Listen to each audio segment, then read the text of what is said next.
Hello everyone, welcome back to We Talk Media. I'm your host Robbie, and today we're at a very special place. We are here in the Smisa Stadium in Paisley, and we're joined by a very special guest as well. He is a Motherwell legend, and he's also the current St. COO. We're joined by Keith Lasley. Keith, how you doing? I'm good, thank you, Robbie. Good to be here. Yep. So a busy week. Yeah, every week's a busy week in this role. But no, it's been a great week. Obviously, league campaign kicking off last weekend through Easter Road, and then obviously Saturday's match at home to Dundee, which we backed that great result that we had last week up with another good performance and victory. So no, been great. And then off the pitch, obviously. Now in my role, you're obviously looking over a lot of different aspects of the football club off the pitch also. So yeah, really busy, but enjoyable week. Yeah, we teased on Twitter that you were doing in London there at the weekend. I got some interesting suggestions as to why I was there, but I can certainly confirm I'm not signed up for Strictly. That was one of them. My dancing's not quite that good, but that was a bit of fun and yeah, as I say with this job, you're a bit kind of here, there and everywhere at times, but it's part of the job that I enjoy, to be honest. Yeah, but just going away back to your playing career, so you made your... Yeah, so how did it all begin? Where did your love for football come from? Well, love for football right back to the start, from family really, two older brothers. My dad was involved in football, involved in amateur football. He was a manager locally, actually, Dean Park Amateurs in Renfrew. Brothers all played kind of boys club level. I'm from Erskine originally, played Erskine Boys Club and then Glenaford Boys Club. And probably my route into football was a really unusual one, to be honest. I left school at 15, not really involved in an academy or anything, certainly not to any level that they are now. Went and served my time as an electrician, did that, and actually really my way into football was a pretty chance one. My old St Mirren player actually, and my first Motherwell manager Billy Davies took my boys club for a night's training at the old Linwood Sports Centre. And from that he offered me a trial up at Motherwell at the time. He was just taking over as manager, and he offered me a trial, and really that was it. So I had to take a pay cut for my fourth year apprentice as an electrician to join Motherwell, but I thought it was a chance worth taking, and I think in the end it was the right decision. Yeah, so you just touched on Billy Davies there. How much of an impact did he make on your career? Well, it was the reason I had one in the first place, to be honest. So I think I owe him.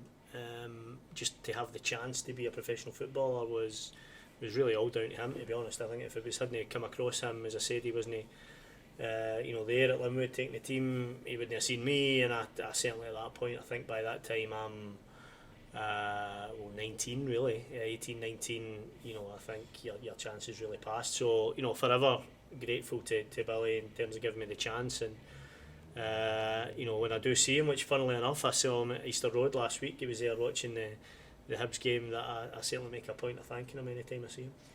Yeah, and on your trial match I believe you scored 2 goals. That's true, which is I think they thought they were signing some sort of goal scoring midfield maestro, but which was they were sadly disappointed as soon as I kind of hung about a bit longer. But no, listen, I was lucky enough in the trial games that I did well, and I think it was a couple of games I played, and then offered me a full time position. So I never quite went on to score the amount of goals that maybe they thought they were getting, as I say, but it was still obviously a great time. Yeah, so you get your contract and you make your debut at Ibrox, probably one of the hardest places to make your debut. What was it like getting told you were going to play and then actually playing? Well, I still remember it clear as day, getting told I was playing, so it was actually, showing my age, but it wasn't meant too many mobile phones going about, so it was a phone call to my mum and dad's house where I was still staying at the time, and it's actually my dad that took the call from Billy to say that, make sure I get a good night's sleep, that I might be playing at Ibrox the following day. So as it turned out, I didn't get a good night's sleep once I found that news out, but at that point Rangers were Dick Advocaat's Rangers. It was internationals all over the pitch. Particularly in my area of the pitch in midfield. I think that day it was Jorg Alberts, Van Bronckhorst, Claudio Reyna, Barry Ferguson, Tugai. That is the level of player you're going in. So my abiding memory from that game is actually after the game, and we did okay in the game. We lost 2-0 in the end, but we actually did okay. But it was how drained I felt after it. I was just emotionally physically drained from the effort, but just emotionally drained of just the level of first team football, particularly at that level. Going away to a place like Ibrox was just, I remember, just thinking how tired I felt. So it was a great moment, I've got to say, a great moment, great place to do it, a stadium like that, and something I'll never forget. And I mean, I'm not really one for displaying shirts or anything, but that's certainly one I do have in my house because it means so much to me, of the fact of actually making my debut as a professional footballer. And that's something I have up as a bit of a memento for that reason. Yeah, so obviously you kicked on, you started making more appearances, and then it got to 2002 where Motherwell went into administration. What was that period like at the club? How tough was it? You not knowing whether you're going to be staying at the club, having to move on, and yeah, it was tough. Again, something I remember really clearly. I mean, literally walked in one day and your name was up on the board, and you went into a room, and either you were getting kept on, you had to take a pretty drastic wage cut, or you were, go and get your boots, and your time's up at the club, unfortunately. So it wasn't a particularly great time, I think, for anybody that was involved. And actually, in some ways, for myself, I think back to the younger players at that time. While it wasn't a great time for the club, I think for the young players at the time, what it did was actually gave us an opportunity as a group to go and play. Myself, Stevie Hamill, James McFadden, Stephen Pearson, David Clarkson. I mean, all that sort of group of players that came through. If it wasn't for administration, I mean, Stevie Hamill, to be fair, was already in the team, but the rest of us we'd been in and out, hadn't really cemented a place in the team, and it was really a necessity that at the end up, young boys had to go in and play. And to be honest, it was probably the making of a lot of us young players at that time. yeah, and how big were the fans at that period? Obviously, they had the Well Worth Saving campaign. How much did that mean to you as players, having the fans there to help you through such a tough time? Well, absolutely. And I mean, I think it's really, the birth of fan ownership really at Motherwell, spawned from from that difficult time. It's very, similarly here at St Mirren, the fan-owned football club, it's the fans are the lifeblood of the club. They really are, and at that point we needed our fans to literally keep the lights on and keep the place functioning, and that's what they did. It was bucket collections of any way that we could bring money into the football club to keep it going. The fans did that, and as I said, through adversity, I think it brought the club together. It brought the club, although as I say difficult, I think we came out the other end strong and set a foundation for the pretty successful years I think that were to follow up afterwards. Yeah, so you have a couple more years, you're getting fluent playing time, you're playing a lot, and then you get released. Was that a decision made by you, or was it the sort of manager? Yeah, no, it was my decision, to be honest, and it was a difficult one, a very difficult one, and there was reasons for it. The main one really being of the opportunity for me. I mean, at that point, I'd been in the team a couple of years and things like that, but the opportunity for me to go and play English Championship football at that point with Plymouth, I think it was the first year of the English Championship. It was just one that I never ever thought I would get, to be honest with you. I mean, coming from the background that I come from, off a building site pretty much, and walked into professional football, the fact a couple of years later I might have the chance to go and play at that time it was West Ham, Sunderland, Leeds United, against these teams. Again, it was just an opportunity I never ever thought I would get, and one I didn't think I could let pass me by. And really that was the underlying reason. So I made that decision to move, and it was good. I've got to say, I think it helped me. Well, it probably never worked out as well as I'd hoped in my experience in England. I think my time at Plymouth and on loan at Blackpool afterwards, I think I came back to Scotland a far better player than I left, and I think that helped me then at my second spell at Motherwell.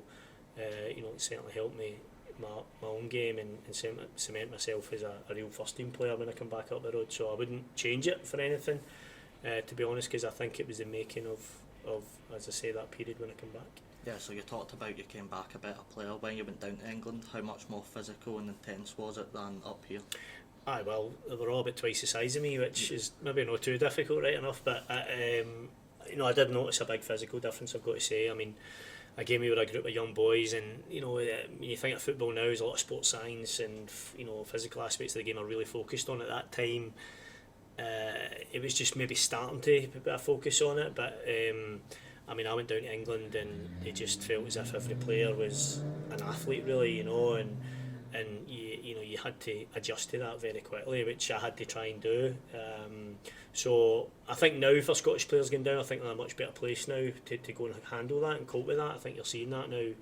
There's many Scottish players down there, not across the divisions, handling themselves well, but I think at that time, I think the Scottish players that did go down would have noticed. Not to say the football was markedly better, really, in terms of the actual football playing, but certainly athletically, I think the English players at that time in teams were just a bit bigger and stronger than we were. Yeah, so in your first season down there, Plymouth got a mid-table finish. I think you were playing frequently, and then the next season you got loaned out to Blackpool. How did that sort of come about?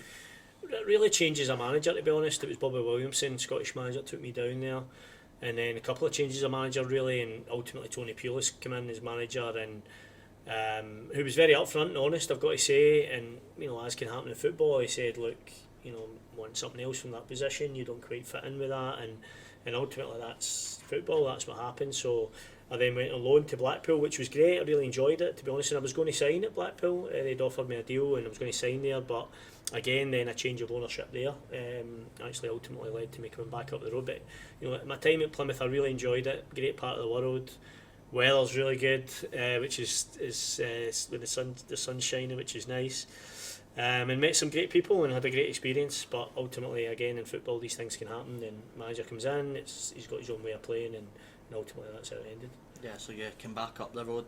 I believe you had a trial with Kilmarnock for a couple of weeks. You were training there. They offered you a contract, and then Motherwell came in and said, look, we want to get you back. What was that like? But funnily enough, I was up staying in my mum and dad's again, because I'd actually, as I said, I'd agreed a deal with Blackpool, so I thought I was going there, and at the last minute that got taken away. So my wife was still working down south. I had come up the road myself just to try and sort out my future, and I was in training with Jim Jeffries and Billy Brown, who again I was very grateful for, and ultimately they offered me a deal. I was in training for a couple of weeks, and these sliding door moments that happened through your career, I mean literally I was going to Kilmarnock the next day to sign, and I got a phone call from Stuart Robertson, it was actually at the time, who was the chief executive at the time, and he said, look, what are you doing? I've heard you're in at Kilmarnock, would you think about coming back here? And I says, well, of course I would, what are you thinking, and then, it wasn't any great difference in contract or money or anything like that, really. It was just the pull of going back to, having a chance to go back to Motherwell was too good to turn down, to be honest. So and then that was it, so the next day it was a hard phone call, I've got to say, phoning Jim back, because he'd been so good with me, giving me the opportunity to come back up the road and offer me a contract. But Jim's a fantastic football guy. I think he knew where it was coming from, with that emotional pull back to Motherwell, and that was it. Yeah, I ended up back there. So you were back in Motherwell, and one other manager I'd like to touch on is Mark McGee. How big was he for you? Huge. Probably huge for the team, huge for the club. Actually, I think Mark was a big change factor in terms of what happened to Motherwell that period, and how many consistent top six finishes we had and European finishes, etc. Because Mark changed the mentality of the club. I think that's the one thing he done. He came in, we nearly just got relegated. We just missed out on relegation, thankfully. And Mark came in the summer of 2007, I think. And he came in, and I remember his first day just says, right, we're, why can we not finish above Hearts? Why can we not finish, go to Hearts and beat them, go to Aberdeen, beat them, and we're all kind of sitting, we nearly got relegated 4 weeks ago, what are you talking about, but that was Mark. He was very, and he convinced us, he got a group of young players, predominantly hungry players, and he convinced us that we could finish third in the league, which at that point you'd think, well, you must be mad off your head. But we trained really, I remember doing probably the hardest pre-season I've ever done. We went to Austria and we trained, as I say, just the hardest week of training I think I've ever done. Got us so fit, and just instilled a belief in us that probably the players themselves didn't think it existed. So a huge influence on the club at that point. Yeah, and obviously Mark left and then came back a couple of years later. Was there a big difference in how Mark was when he came back? Or? I think there was a difference. I mean, I think the club was different. I think he was different. He'd obviously left the club in the first place, knowing the best of terms. In terms of how he left. And yeah, it was just always felt a little bit different the second time he came round. We never quite hit the heights that he did in the first time.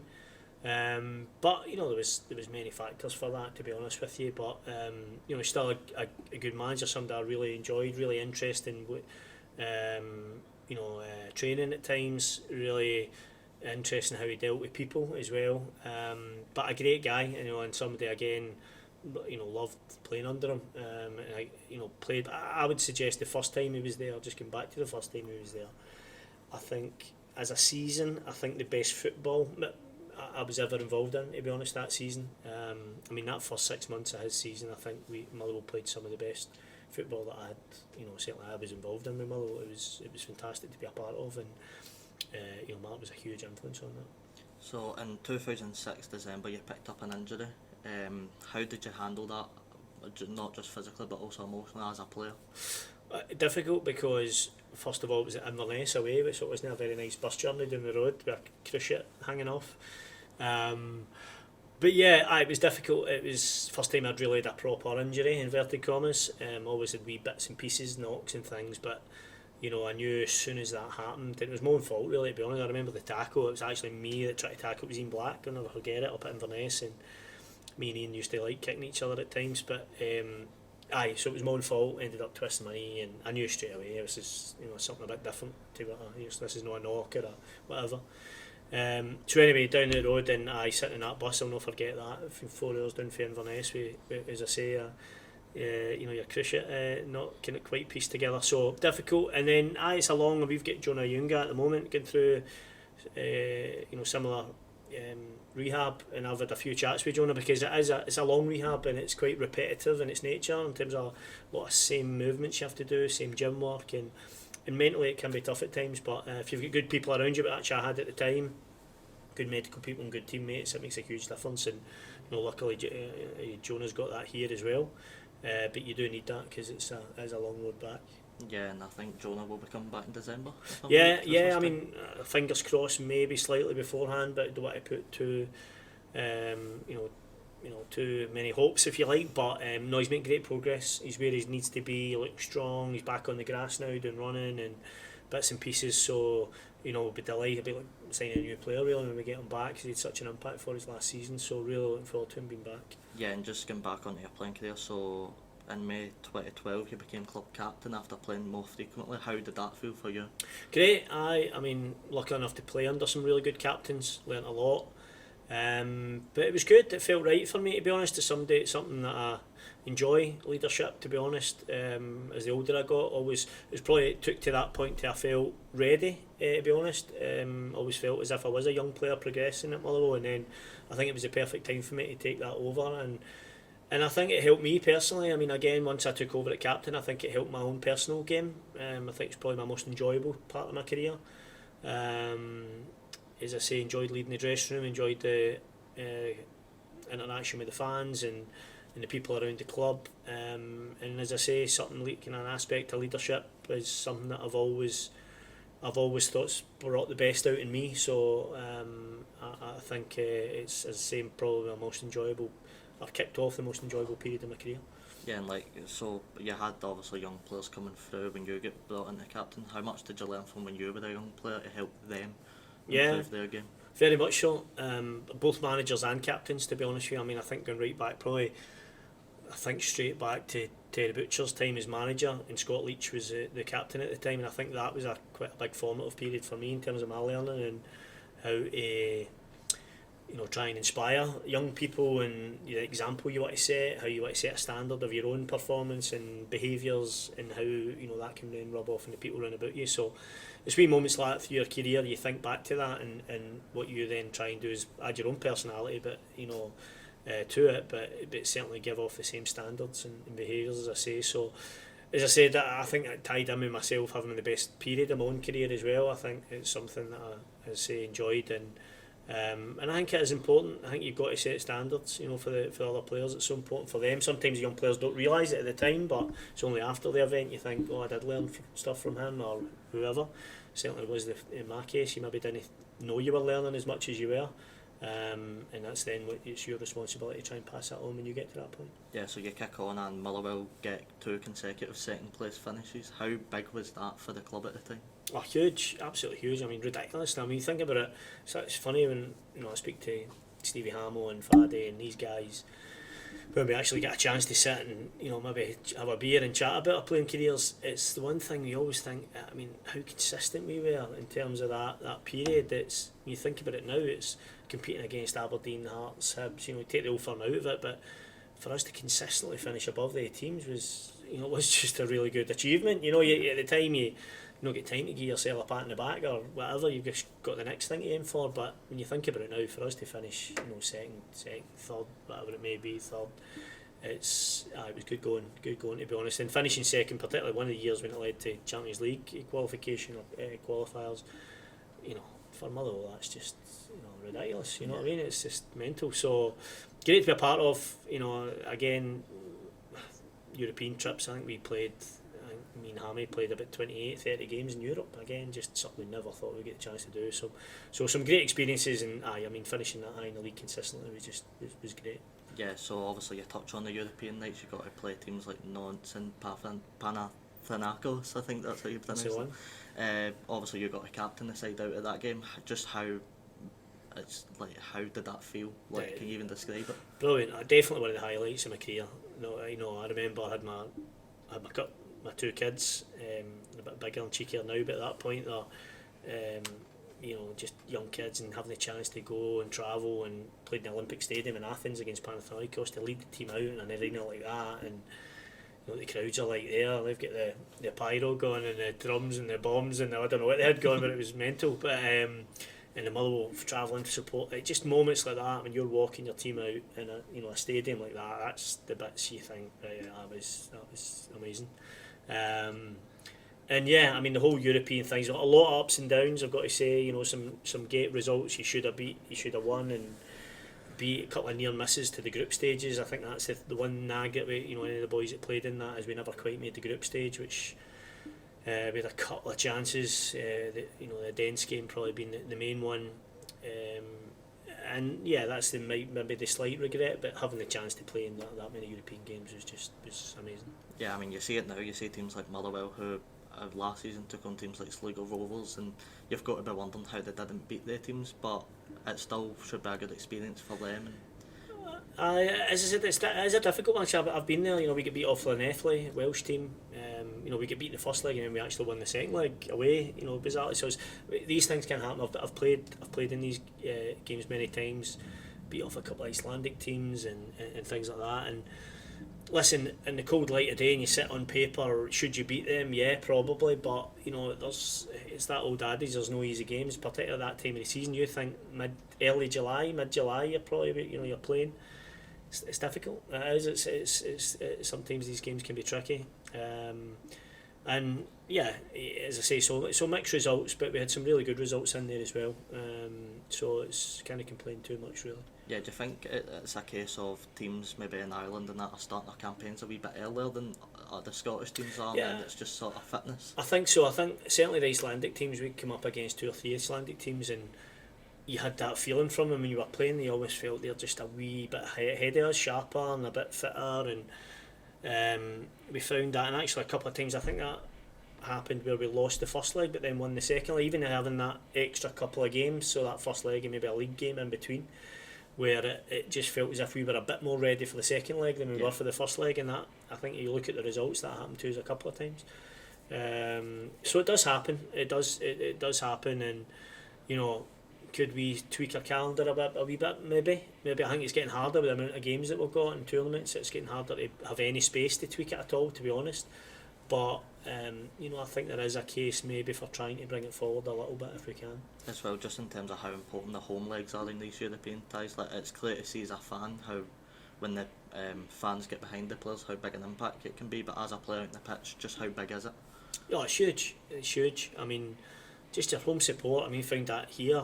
Last season, our home record was good, and I think we gave something for the fans to shout about. But the fan support back was just outstanding. It was awesome, and I think going back to any games at home, your home crowd's behind you. It just makes such a difference. It's those wee moments in games where it can probably tip either way, and sometimes that crowd can just be the thing that gives you that extra 5% to go and win that tackle, or get to the ball before it goes out to put a cross in, or whatever it may be. There's no doubt home crowd can play a big part, and that's what we're trying to build here, as I say, and I think so far so good with that. Yeah, and just going back on, it gets to 2017, you decide to retire. What was the conversation like with Stephen Robinson and that sort of? Well, he just said you're retiring, right? So I have a joke with him about that. He's the one that retired me. But actually, I had another year's the option of staying on as a player and another year's contract. And actually, physically, I think I'd played 25-ish games or something the year before, 20 games, 25 games. So physically, I still felt as if I had another year, but at that point in your career, you have got to start to think about what is next, because football's a great career, but it's a short career. And if you don't plan for the future, then you've seen it with so many players that they don't quite know what they're going to do next, and then they fall out the game, and all of a sudden you can end up out the game altogether, which is quite easy to do. So I'd finished all my coaching badges and I'd set myself a target of finishing my pro licence while I was still playing, etc. And I managed to do that, which was great. So when the chance came, the manager came to me and he said, look, I'd been helping out with under 17s and reserve team coaching, because coaching was a thing that I really enjoyed doing as well. And he came to me and said, look, I know you got another year's playing, but I'd really like you to come and be my assistant manager. Again, it was just opportunity, and I felt it was the right one, the right time. I took it, so it's and again I think in hindsight the right decision. Yeah, so you went to become assistant manager. How much was it different to maybe being a captain, like in terms of the dressing room, and did they look up to you a bit more, or was it quite? Yeah, I think your relationship's got to change. There's obviously still guys in the dressing room like Sir Stevie Hamill and guys like that who I'd played with that was now managing to a certain extent. But I think you've just got to use, it's not a case of a real switch and you maybe all of a sudden you don't speak to any of them, or you don't, it's not quite as black and white as that. You've just got to manage that process. I've got to say I did try to make a conscious effort of giving a wee bit of distance in that first summer, because I didn't want to be just still that player, still that teammate. I did make a conscious effort to distance myself a little bit. And then once you get into the job, you get into the job anyway, and that takes over, so and you kind of just get on with it naturally. You just start to drift apart a little bit from the dressing room. So part planned, and then part just it becomes part of your job really. But it's still that go between, if you like, between manager and the dressing room as well. So but good, enjoyed it, loved it, and as I say, I think it was the right decision in hindsight. Yeah, and obviously Motherwell get a couple of cup finals as well. How was it walking out at Hampden, seeing the claret and amber fans? Again, amazing. I was lucky enough to play in final and a couple of semi-finals as a player. To do it as a coach was again a different experience. You're preparing for it differently. You're preparing. Brendan Rodgers' Celtic team that we came unstuck against in the end, but trying to prepare and find a game plan to beat them, and it's just a different experience as a player. So it was brilliant, absolutely brilliant, great. I mean, the semi-finals were still one of favourite memories in terms of beating Rangers and Aberdeen in the two semi-finals. Absolutely brilliant. And the finals just didn't quite go for us. I think the League Cup final was the one that we felt got away a little bit. Big Cedric Keeper getting sent off and Sinclair going down pretty easily for a penalty, I would suggest. And that was the one we felt right in the game the whole way, but Scottish Cup final maybe not so much. We didn't quite get to the level, but again, still a great experience. As a coach, and again a memorable one. Yeah, and from an assistant manager point of view, how do you pick your players up after these losses? Because it must be really tough. It's tough. I mean, the Scottish Cup's a bit easier in the sense that it's the last game, and you can just go and enjoy your summer, and then you reset the next season. The League Cup one's a tough one because that comes during the season. Literally, we actually thinking back to that, we played Celtic again on the Saturday, so or the midweek, whatever, like 4 days later, whatever, in the league game. So you had no choice but to kind of get going again. And actually, I think I remember we drew the game. We actually did pretty well in the game again. We drew 1 each, I think, from memory. So that's great. That is a tough one because it does take a lot out of you mentally. Cup finals and semi-finals, as well as the physical aspect.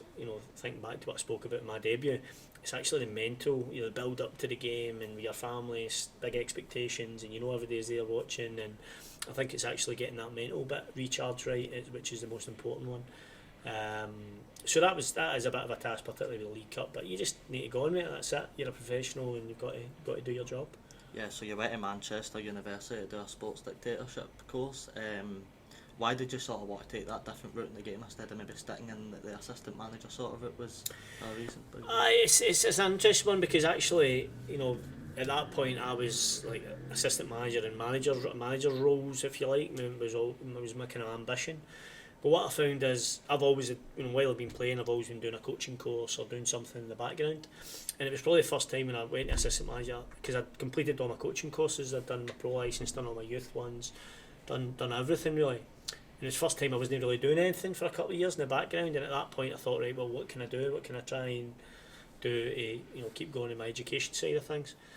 And then through contacts through a couple of other Scottish kind of coaches and managers that had been on this course that get recommended, and I thought, right, okay, I quite fancy that. So yeah, enrolled for the course, a master's degree. Again, leaving school at 15, I never quite envisaged going and doing a master's degree, but again, took me out of my comfort zone, something totally different, looking at more directorial sort of executive role at football clubs and all the different aspects of that.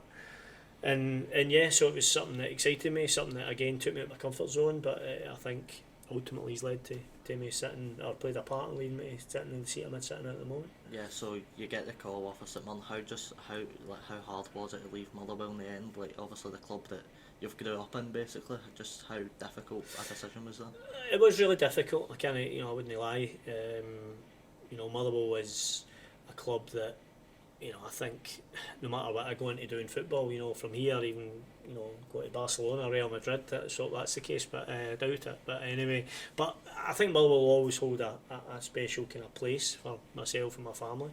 There's just no doubt about that. But I also want to go and make my mark elsewhere as well, and I think I've got a lot to offer the game in general, and for an opportunity at a club like St Mirren, to offer me this opportunity was just too good to turn down in the end. And again, in hindsight, looking back, it was definitely the right decision. So it's something that was difficult, but I think I've made the right choice, and something again, as we said at the start of the job, I'm really enjoying. Yeah, so obviously you came here at the start of last season. Just in terms of at the start of last season, obviously this came out probably one of our nicest away tops in a good while. How good was it getting people like you and McVicker involved? And yeah, I mean it was brilliant. It was amazing. It was one of the first things to get involved in, to be honest with you, when I come in, and getting Ewan involved. And I've got to say he was brilliant. I mean, given how busy Ewan is now, he's literally here, there, and everywhere. Particularly this time of the year, and festivals and Ibiza and just everywhere. So for the fact he took a wee bit of planning to try and get hold of him, but we managed it in the end. And you saw the results of the campaign, which still when we think about it, we just think it was just brilliant. So it's just great to be involved in, and so that was great. As I say, the kit was fantastic. Everything was almost the stars aligned for that moment, just to launch a kit. But it was great. It was great for me, great for kind of have a little bit of an impact early in the job, and try and play my small part in that. But what I've been lucky here is inherited a really good staff of people as well. Some great people that do a lot of good work. Before I got here, and I'm just happy that I can now help with that and augment that, if you like. And that was certainly everybody coming together at that point to put on a great campaign. Yeah, and sort of with the home top as well, getting teams like the women's team involved, just how big is that? Because we've seen the women's teams only getting stronger. They went in pre-season over to Germany, had a very good tournament, got to the final, unfortunately lost. But how big is it getting the women's team involved more and more? Yeah, no, it's what we're about here at St Mirren. We're together as one, as our away campaign this year, and it's true. To bring our men's or women's and our academy team together, and we all represent St Mirren. We all want the same thing. We want the club to grow, and within that we want our women's team to grow. And I speak regularly to Kate, who's doing a fantastic job, and we are speaking all the time of ways that we can collaborate and help each other, really. The women's team can help us, we can help them, and we can, as I said, be together moving forward. So it's really important to us, and it's something that we'll have a real focus on moving forward. Yeah, and obviously on the pitch last season it was quite a historic season for the club, getting that top six finished. Just how good an atmosphere was it behind the scenes? You know, obviously you could see it out in the pitch after every win. You seen the players were just going out to the fans, giving them claps. Robinson, just how big was it back here as well in terms of atmosphere? Yeah, it was great, and as I said, thankfully our home record was good. So more often than not, we're winning games here. And as I said, the atmospheres at the end of this, you know, I think they just slowly built as the season went on, and you know, by the end of it, it was brilliant. You come out as the team's walking out here, this place, you know, nearly full, and you know, the flags and the atmosphere, and it was brilliant. It's great. It's a great feeling of togetherness actually, and that's something we like to try and build on moving forward. But you know, behind the scenes, it's great. I mean, there's a real committed, you know, not just the football staff but the operational staff as well. That it really is about being connected and being together. Because that's the only way we compete. You know, there's no doubt about it. We are trying to compete against teams that have got, you know, way more resource than us, way more, you know, scope to you know, quite quickly, you know, put money into something and improve it. And for us, that's both on the pitch and off the pitch. So for us to compete off and on the pitch, we need to be together. We need to pull all our resources, human resources and you know, actual money resources together, and make sure we're all pulling in one direction with it. And again, that's the only way we can move forward, no way we can compete, and that's why that's what we're trying to do. Yeah, I mean, just touch on that. It's people like Hibs spending almost £2 million. I mean, and then we go and beat them 3-2 at Easter Road. It's like, when was the last time we scored 3 goals at Easter Road? Exactly. But it's good to see us together as a fan base. Exactly, and that's what it's about, being together. If you're not together, you've no chance. You know, you just haven't. I know that as a player, as a coach, and now in the role I'm in. If you've not quite got everybody pointing in one direction, believing in the same thing, then somewhere along the line you'll come unstuck. You know, so. You know, we feel as if we're still work to do, but you know, we're pulling that together, and yeah, it's great. You know, I think you saw the scenes at the end of the game, the Hibs game, and that away end with every player out there, not just the starting players, but the subs and the boys that were even sitting in the stand are all over there. And that's for one reason, because the squad, the boys that are not playing care about the boys that are on the bench, who care about the boys that are on the pitch. We're all here for the one reason, and that's to make the club successful. And you know, that might come from the bench sometimes, it might come from the stand, it might come from an operational member of staff, whatever that may be. We are all wanting the same thing, and it's for this club to be competing for that top six, to be having cup runs, to help grow the club, help its footprint in the community, all of these things. And you know, it's my job to try and facilitate that, and that's what I'm trying to do. Yeah, and just touch again on last season. Obviously, we've seen last season some big decisions get made, including moving the Old Firm into one stand. Now we have a Rangers fan here, obviously. Just how big a decision was that in the club to make it so that more fans can get involved? Yeah, it's a big decision. There's no getting away from that. I mean, in the short term, there's a short-term financial hit in those individual games, but you know, our attendances at this stadium were up, you know, across the board, and that's what we care about. You know, we've got to stop reducing our view, if you like, as a club down to when we play the Old Firm. It's more than that. We've got to build a stadium into a stadium that revolves around our own supporters, and their thoughts and their considerations are absolutely first and foremost when it comes to our, you know, key decision making and big decisions like that. And you know, and it's both, you know, bear fruit. You know, in terms of attendances, particularly in that stand, you know, they're up across the board across the whole season, even including the Old Firm games. And you know, as you see, we're doing a lot of work to try and, you know, involve with the schools and local community projects and things like that, because you know, they're our fans of the future. They're the ones that are going to buy season tickets in the future, we hope. And it's about building the club, you know, and the way we do that is by taking long-term decisions like that one. And it's one that we're fully behind. Yeah, and just touch on this season a bit. Obviously Motherwell next week in the Cup, they'll be coming here. We need a lot of fans to get behind the boys again, try and get the win, because we're only a couple of games off of Hampden. How big is trying to get to Hampden in these cup campaigns? Because obviously last season didn't quite go away in the group stage, but now we've got through it. We've got Motherwell, a good tie to look forward to. Just how big is it?